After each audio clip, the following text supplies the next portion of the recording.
I'm Cyclon. Today I want to share with you the leveling guide for my bow Deadeye League starter. The POB of course will be found in the description and the link to the actual video isn't gonna be in that corner above me. But feel free to check that out if you want the actual guide. This will just be the leveling section. It will include coverage of the passive tree and why we go for specific nodes. It will cover the gem setups when we change what and what is the condition to change into specific things and some neat little gear tricks. Starting with Act 1 is a very rough state, and there's a lot of things that we can do in Act 1 to make it easier for us, trading off some time to have character power for having an easier just journey in the future acts. So, the first thing is the passive tree for Act 1. In Act 1, we're gonna be starting in the projectile damage and accuracy node. We're then gonna go on the top part of the fork and grab ballistics. Then we want Primal Spirit. The reason we go on Primal Spirit, this will be on level 8. This will be after you kill the Dweller and have hit level 8, so normally around, depending on how fast you go about when you do the trial in lower prison or you get towards upper prison, you will be getting access to this node, which gives you a good mana sustain, helping you kill Brutus more easily, as well as giving you access to the intelligence needed to use Frostblink instead of Dash. After that, we're going to be grabbing Aspect of the Eagle, and then we go to Aspect of the Lynx. The reason we want Aspect of the Lynx is it's a good amount of damage with the attack damage and with the damage in the two traveling nodes, as well as some movement speed. As a ranger, we do walk quite a bit. Between our blink arrows, between the frost blinks, we do still do a good chunk of walking, so having Aspect of the Lynx is great. Another thing that could be mentioned here is that between Primal Spirit and Aspect of the Eagle, we will be in Upper Prison. In Upper Prison, there is a Flask Strongbox. If you know how to read Upper Prison, you should be able to find it after doing a few practice runs. And there's also, I think, a video out by now. I don't know who. I think I saw a video on that. If I find it before I upload this, I will link it. Otherwise, you will have to search for yourself. But Upper Prison has that Flask Strongbox. As a ranger, I heavily recommend looking for it. It can give you additional Quicksilver Flask, allowing you to be faster, and also using those with augments to craft on your boots to get even more movement speed later on. That much for this. The gem progression for Act 1 is a neat little thing. You're gonna be starting with Burning Arrow and Momentum. Now, Burning Arrow is getting its Flat Fizz removed, its Flat Fire removed on ignited enemies, so killing Hillock on the Twilight Strand will take a little bit more time. What I recommend for that is, as you approach him and you start seeing him in the right corner, you fire 3 Burning Arrows, proc your Momentum. With the Momentum proc, you then reposition yourself so that if he is very close to you, you move on top of him, so that if you stand here and he's here, then you're going to move here. But if you're here, the exit is over here and he's around here, then you can just walk past him and you're gonna be fine. And you then repeat this process, fire 3 arrows, move closer to the door. Once you're at the door and he's again very close to you, just start circling him counterclockwise. This way you will dodge his hits, so you just fire once, move, fire once, move, until he's dead and you can get to town. Now in town, you're gonna be grabbing Galvanic Arrow as your Bender reward. Then you do want to spend 3 Wisdom Scrolls on Iron Ring. The reason we want this Iron Ring very urgently is again the removal of the flat damage on the bow gems.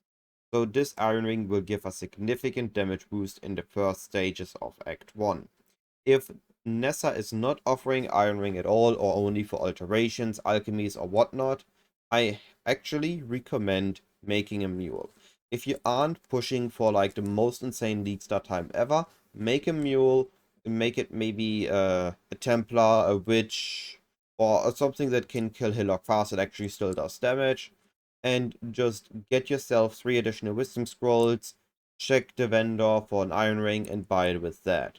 If that still doesn't hit, I don't know what, that is extremely unlucky, but usually you get it every second vendor. You have a guaranteed 3 Wisdom Iron Ring, so with 1 mule you should be enough. But anyway, that Iron Ring will get you a good chunk into the game until you have also sources of flat damage. We then are gonna get our medicine chest, which gets us a Quicksilver Flask. that Quicksilver Flask. And then we also got, with that Quicksilver Flask, we also be going to grab Dash and Shrapnel Ballista as a vendor reward, and we're going to be buying a Pierce and a Sniper's Mark. You can also grab Sniper's Mark as reward and buy Shrapnel Ballista, but Shrapnel Ballista in Ledge and up to Lower Prison has more value than a Sniper's Mark, as it can help you kill, while Sniper's Mark we will barely use in that stage of the game. That's why I prefer it that way. We also want to grab Mirage Archer as a reward, and our link's gonna be Galvanic Arrow, Mirage Archer Momentum, Shrapnel Ballista with Pierce, and then a Dash and a Sniper's Mark. I also recommend at this point to start looking for blue or a chrome item like blue, red, green, as this will help us with sockets later on. We're gonna progress further to the Dweller. After we kill Dweller, after we entered Lower Prison, we're gonna have access to added cold damage, which we can replace our momentum with. So we have Galvanic Arrow, Mirage Archer, added cold, then still our Shrapnel Ballista with Pierce, and we will be replacing our Dash with a Frostblink, assuming that we have Primal Spirit now. On level 10, which means after killing Hillock, we can add Blink Arrow in our setup, taking the spot that Dash had before, and now our movement is gonna be Blink Arrow into a Frostblink directly. Then our Blink Arrow is gonna be up usually before Frostblink. So we're gonna Blink Arrow once. Then we're gonna wait for Blink Arrow to be up again. And then we're gonna Blink Arrow Frostblink. So we're gonna intervene Blink Arrow Frostblink into Blink Arrow. And then just repeat that process to move fast. On top, in between, of course, we will be using Quicksilver and walking. Towards the end of Act 1, we have the option to go with Lightning Arrow or Rain of Arrows. Either option is fine, and this will depend on your preferred playstyle and experience. In my case, I started to really like Rain of Arrows until I started forcing Lightning Arrow again, and the moment I started forcing Lightning Arrow again, I always felt better on XP and on gear. So this again really depends on your experience with what has more success for you and what you're more comfortable using. Your 3 link for Rain of Arrows would be Rain of Arrow, Mirage Archer added cold damage, and your Shrapnel Ballista would be a Shrapnel Ballista with Pierce. If you're going with Lightning Arrow, you will be using Lightning Arrow, Mirage Archer with lesser multiple projectiles, going to cost you an additional transmute here. And then you're gonna swap in momentum instead of lesser multiple projectiles on bosses such as Merveil. The added cold that you already have can be linked to your Shrapnel Ballista if you have a second green, green, green, or can replace the gears on Shrapnel Ballista if you just have a green, green.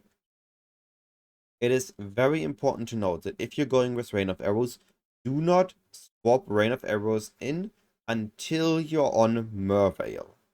The reasoning for that are Exploding Sea Witches. The Exploding Sea Witches in Act 1 will kill you if you're standing in front of them and fire your Rain of Arrows. Rain of Arrows goes up and then takes a moment to land. Galvanic Arrow and Lightning Arrow are instantly in front of you. So when they approach you and you try to kill them with Rain of Arrows, you fire up, the first hits you explode, you start taking damage, get staggered, the others explode in your face, you die, your Rain of Arrow lands. They are already gone, they are already exploded, and you got nothing. This is why I heavily recommend not use Rain of Arrows until you're on the Merveil boss room. One last thing to consider for Act 1 is the uses of essences and bows. The bows unlock the higher tiers of flat elemental damage at specific levels.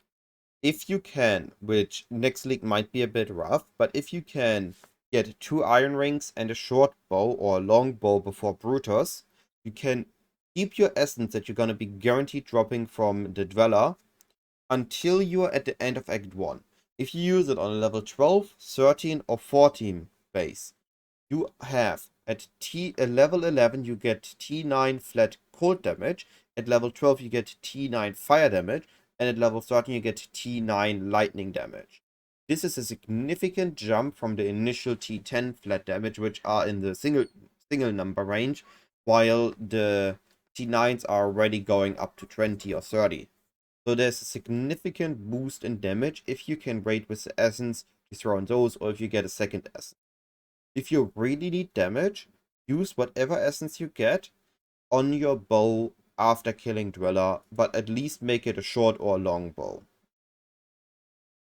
The passive tree for Act 2 is getting very simple. We are going to be grabbing Quickstep next. The same reason we want Aspect of the Links, we want Quickstep. Gonna give us additional movement speed. But the finesse note is not to underestimate. This will give us the dexterity needed to start using composite bows. Afterwards, we're gonna be rushing for our first big power strike, which is Precise Technique. Precise Technique will allow us to deal massively more damage, and we only need to worry about the downside, or the condition rather, of needing higher accuracy than life, and around Act 5, which is when I will get back to it. Then, if you're over leveling, you can already start pushing towards Farsight. This is about level 21, which is what you should be at highest when killing the Wall's Overseer, or the Wall Overstool, or what it was called. If you're higher level, then usually you should be able to just start moving faster to save a little bit of time. But to be fair, if you're not pushing the most insane campaign speed, there's nothing wrong with over leveling. The skills we're going to get in Act 2 are 3 to 4 things. On level 16, we get access to Herald of Ice. This will be our reward for killing Fidelitas and getting the Baleful Gem. And then we can buy Blood Rage. I currently think Blood Rage is the better pick between a Frenzied Mana Forge and a Blood Rage, and my reasoning is socket pressure. Blood Rage gives us a frenzy charges during the zone and gives us an attack speed boost, which is nice to have. And this will be during running zones, which is what we will be doing most of the time. When killing bosses, a Mana Forge Frenzy is technically better because it gives us the frenzy charges with the more damage and attack speed during the boss fights, which is nice to have, but usually we don't have the sockets to support this, which is why I prefer the Blood Rage. Another thing we're going to be getting at level 18 after killing Weaver is elemental damage with attacks. This will again be a gem reward, and we can link it to Shrapnel Ballista if we have a green, red, or a green, red. And afterward, or rather, if we don't have a red spot to link it, we can just level it in our offhand. Our Act 3 setup is fairly simple. We have a 3-step plan to get more damage and speed. First thing, we're gonna be grabbing Farsight. With Farsight and the Bow Mastery, this should be about Mausoleum, handing the quest in, being level 23 in that quest, or 24 not having handed in that quest yet from Sewers. We get Farsight and the Bow Mastery, and now we have Blink Arrow. It is just an insane speed. The recovery is really good, and we can almost use it all the time, so we only need to do a little bit of walking in between. For that walking, we're gonna be grabbing Graceful Assault to have a chance for Onslaught, meaning we attack faster, we kill faster, and we walk faster. This will result in a very fast mobility on top of the Ascendancy that we just grabbed, that we are about to grab. Because next we're gonna get a little bit more damage to get that. We're gonna be grabbing Point Blank. With Point Blank, we're gonna be hitting level 27 because of the change to the Golden Hand quest. And it used to be 28, so we have 27, 28, so one more point be spending over here. But then we do grab it, we have Point Blank, and then we can go to lab and get Tailwind. With Gathering Winds, we have access to Tailwind, and now we are truly starting to zoom. The speed we are attacking and moving with will truly be insane, and it just feels so smooth starting this, which is why we decided to do this lab this early. Normally we do labs in early Act 4, but Rangers I recommend end of Act 3. The gems also change a little bit in Act 3 and 4. For Act 3, we do gain the benefit of having auras. After we done Crematorium, we get access to Anger, Haste, and Grace. We will be leveling Grace in our offhand once we hit level 24. Anger we will be using on top of Herald of Ice, and in Act 4, once we grab Leader of the Pack, we will be picking up Haste. This will be the next thing we're gonna be picking up, right after we are getting our hands on the Point Blank, and all our next levels are gonna be going into Leader of the Pack. So this will be somewhere between Act 3 and Act 4. Then on level 28, after killing Gravicious, we gotta be getting our hands on Artillery Ballista, and this will solve our single target. Artillery Ballista with added cold, faster attacks, and elemental damage with attacks results in an insane amount of damage for a bow build. The idea is that while we have point blank, we place it right next to the boss, we position on the other side of the boss, we start firing our lightning arrow with momentum, while the shrapnel ballista or the artillery ballista is firing the shots from the other side. Now, one more thing in Act 3 that we get access to are fallings. Once we are level 23, we can buy fallings from vendors, and once we're level 24, we can find fallings off the ground. Or rather, enemies that are level 24 above can drop fallings. Now, if you're going with Rain of Arrows, we used to go Rain of Arrows, Mirage, Archer, Trinity, elemental damage with attacks. Now what we can do is we replace elemental damage with attacks with Rage. Now note that in passive building it says Rage on melee hit, while the patch notes, I have it here, they gain 3 Rage on attack hit, meaning we have Rage on both. Now I did check if there's any change in here, and there are 5 mentioning of Rage.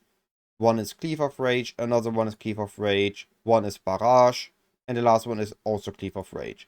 So there doesn't seem to be any changes to Rage that indicate that it's melee only. Here's mentioned no longer 1 Rage on melee hit. It now gains 3 Rage on attack hit. So I assume it's gonna work for both as well, meaning that assuming we are constantly hitting, we gain 3 Rage on melee hit with or 3 Rage on attack hit, 0.5 cooldown, meaning 6 Rage a second, meaning in 5 seconds we have hit 30 Rage, which is 30% more damage, which is equally good damage to Trinity. So combining those, we have a very high damage, more damage, comparing it to elemental damage with attacks. On level 16, we hit 31 more damage. So until then, Rage is just straight up better. It's more damage than elemental damage with attacks. Considering that it needs a ramp up time, it is about decently. But it also gives us attack speed, so I think I really like the new Rage. If it's gonna be like that, this will be a really nice addition to my Rain of Arrows or my Lightning Arrow. At least until very late game where we have another source of Rage, or we can put it on a Mana Forge setup to gain our Rage with that, and don't need to use it on the main link where then elemental damage with attacks, especially the Raken version, would be better. On Lightning Arrow, we want to use Lightning Arrow, Mirage, LMP, or Momentum, depending if we kill a boss or not. And then I think Trinity is our main skill, but Rage is a good alternative. I think if we have 3 green, 1 red, we take Rage, 3 green, 1 blue, we take Trinity. With that, we get to Act 4. Like I said, in Act 4, we definitely be picking up Leader of the Packs. This gives us enough reservation to use our 250% auras. To sustain our mana with the little mana pool we have at that stage, as seen here, we need to enable that. We have 59 mana left, so we do need to manage our mana properly, so we grab Mana Leech over here. And combining that with Primal Spirit and using a Mana Flask, this will be enough mana to consistently... So we place down totems, we use the Mana Flask, we place this, the Sniper's Mark, and then we start shooting. And that will sustain our mana until we need to use the Mana Flask again in about 8 to 10 seconds. Now in Act 4 we also get one more thing. After we done the Herald of Ice to haste swap, once we have Leader of the Pack, and we have done Act 4, at the end of Act 4, we get access to Barrage. And we get access to Tornado. Now, Tornado on on Storm Rain, Tornado on Rain of Arrows isn't that significant. It's a neat little added damage, but it really shines with Lightning Arrow. Let's say we have a rare in a zone that we want to kill. We cast our Tornado, and our LMP will make the Tornado hit the Lightning Arrow, hit the Tornado, and the rare. Now, whenever it hits the Tornado, it's also going to hit an additional Lightning on the rare, meaning that we deal additional damage to the rare.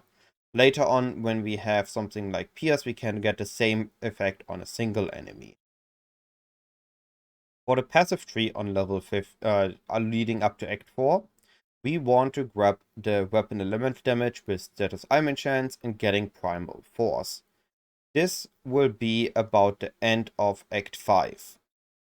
So with Primal Force, the first thing, sorry, not the end of Act 5, killing Innocence in Act 5. Primal Force in Act 5 will be around Innocence. We also get the Elemental Resistance Inversion Mastery. And then towards the end of Act 5, we need to make a conscious choice. We are now hitting the limit of our accuracy rating. As you can see here, the accuracy rating and the life are going to be about equal. So we need to be aware of the state of our accuracy starting Act 5 and decide if we can pick up accuracy or if we need to pick up accuracy first, or we can first pick up life. If we can pick up life first, we want to get Thick Skin and the Life Mastery. If it's accuracy, we want to first get Wizard Hunter. And then again, we need to monitor this every time we get some life nodes or life on gear. We need to check again how close is our accuracy to our life, because once we get close again, we need to consider to grab the accuracy mastery that gives us flat accuracy and reduce it per level. Only then we're gonna have a lot of accuracy level. This will be about end of Act 7. If you get life on gear, it has to be a bit earlier. Or you can just grab it directly to be on the safe side. But then you want to grab the accuracy mastery so that your accuracy stays above your life. Otherwise than that, there aren't really many changes we're gonna need to be taking care of until we hit early maps. There's one optional change, and that is once we are done with our lower pathing, I like to start setting up my Atlas, my passive tree respec. So we have Gathering Wind, we have Wizard Hunter for all res and for accuracy rating. Our resistance is looking fine. We grab one with nature to fix the last bit of resistances, and we start grabbing the life nodes. We then connect the tree at the bottom. Now, here's a little bit of a jump. So you can either first connect everything and then do the respec, or you can do it step by step. So when you connect the bottom, so ignoring these 3 nodes here for now, you connect the bottom, then you can respec this node. Then you connect up here, then you can respec this node. Then you connect over here, and you can respec this node. Now you have these nodes respec. Now we can grab Fleetfoot. Be mindful that you do it over the right one. The left one gives movement speed, but the right one gives additional cooldown recovery rate reduction. So at this point we can just blink arrow, shoot, blink arrow, frost blink, shoot, blink arrow, shoot, blink arrow, frost blink, shoot, and we're gonna be incredibly quick. But if you aren't as comfortable with blink arrow, you can also go with the left side and get this 3% movement speed instead. But once we have here the respec, we then can move on to the upper right part of the tree. And we also want to pick out Point Blank. This will be at the end of Act 7.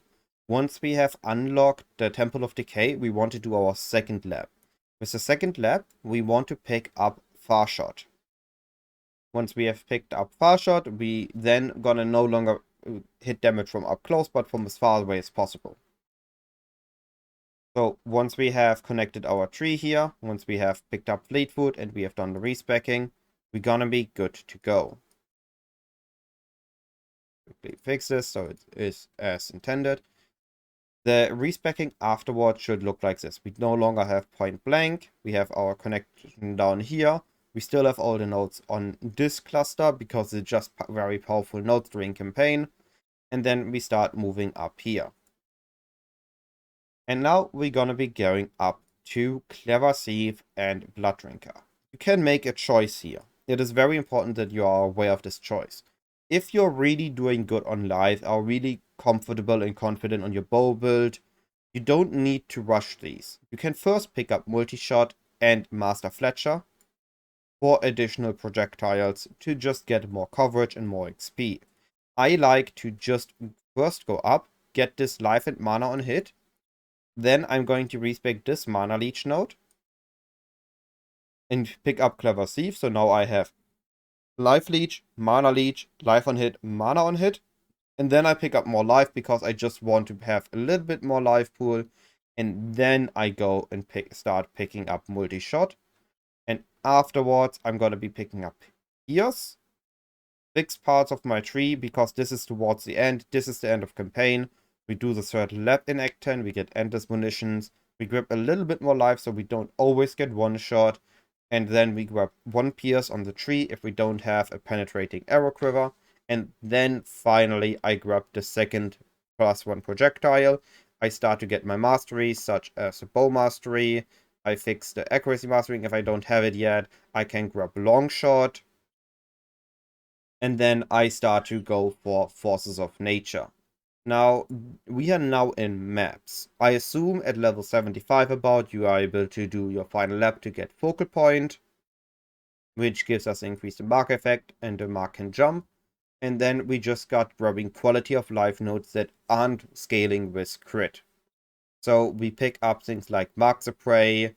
We have the chance to get a frenzy charge when we hit a marked enemy. We start to pick up life, evasion mastery, so we have the spell suppression. We're starting to go for that. Then as we get closer to the crit swap, like once we have the spell suppression cap nodes, once we have all the damage nodes we can get on the tree, once we have respect into charisma and out of leader of the pack, and respect the start of the passive tree, then we just start grabbing the crit nodes. And once we have almost all crit nodes, we spec out of precise technique, and we are ready to be an absolute unit. We have dazzling strike, so we are blinding enemies and we are critting them. We have cornered prey, so we are bleeding enemies and we are critting them. The bleed will be done with storm rain. We have lethality. We have Heartseeker. We have Thrill of Battles, which we grabbed at some point in between. And we also, of course, have King of the Hill. And at this point, we just deal massive amount of damage. And we're gonna demolish maps in endgame. Not bosses, but maps. Now, for the early maps, the gem setup, I already covered that in my other video. So you want to, the transitioning from your campaign into this, the first thing you're gonna be having is you keep your 4-links for your lightning arrow and for your artillery ballista. Always try to have this as a 4-link after you first got them into 4-links.